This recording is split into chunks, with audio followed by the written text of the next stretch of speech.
সাদ্দাদ ইবনে আওস রাদিয়াল্লাহু তাআলা আনহু বলেন, রাসূল সাল্লাল্লাহু আলাইহি সাল্লাম বলেছেন, সাইয়্যিদুল ইস্তিগফার মা ইয়াকুলু, ক্ষমার জগতে সর্দার যেটা আদম সন্তান বলে, তোমরা যেটা বলো ক্ষমার জগতে সর্দার, তোমরা ক্ষমা চাও এই বাক্য দিয়ে। সেটা কি? আল্লাহুম্মা আনতা রাব্বি লা ইলাহা ইল্লা আনতা, হে আল্লাহ তুমি আমার প্রতিপালক, তুমি ছাড়া কোনো মাবুদ নেই।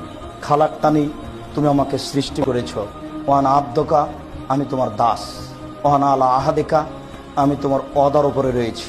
ওয়াদিকা মাস্তাতাত, আমি তোমার ওয়াদা সম্ভবপর বহাল রাখব। আবু আলাকা বিনিআমাতিকা আলাইয়া, তুমি যত অনুগ্রহ করেছ, বাড়ি গাড়ি ছেলে মেয়ে স্ত্রী টাকা পয়সা, তোমার সব দয়া আমি এটা স্বীকার করছি, এটা তোমার। তার মানে যখন আপনি বললেন এটা তোমার নেয়ামত, তখন আপনার নিজ ক্ষমতা দিয়ে করেছেন, এটা কেটে গেল। এগুলো তোমার সব অনুগ্রহ। ও আবু আবেদাম্বি, তারপরে বলছি আমি আমার পাপকেও স্বীকার করছি।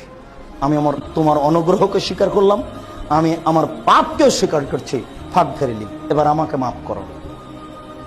আমি কিছু সব তোমার কাছে সমর্পণ করলাম, ফাঁক ফেরিলি, তুমি আমাকে মাফ ধরো।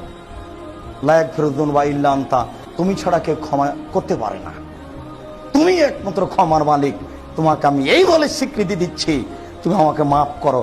সকালে যদি বলেন সন্ধ্যা পর্যন্ত সময় মারা গেলে জান্নাত হবে, সন্ধ্যায় যদি বলেন সকাল পর্যন্ত সময় মারা গেলে জান্নাত হবে। বুখারী মুসলিম। আজকে সন্ধ্যা হতে হতে মুখস্থ করবেন যদি না থাকে।